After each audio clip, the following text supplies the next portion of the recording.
you guys. There's my little truckie over there. I just wanted to show you the creek. This is the creek that runs behind my house. It isn't on my property. It's on the property next door. This creek has not run this full in probably, I don't know, maybe 10 years or longer. At least 10 years. It's called Granite Creek, which is also the name of this road. And I just wanted to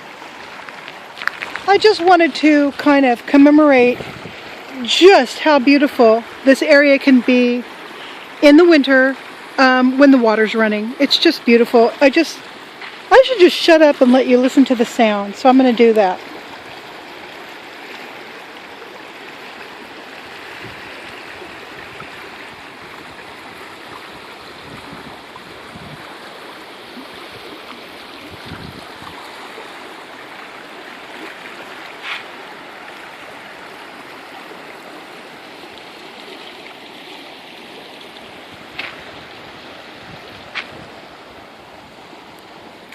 Well, alrighty then. This peaceful moment has been brought to you by Mother Nature and Granite Creek. See you guys later. Bye.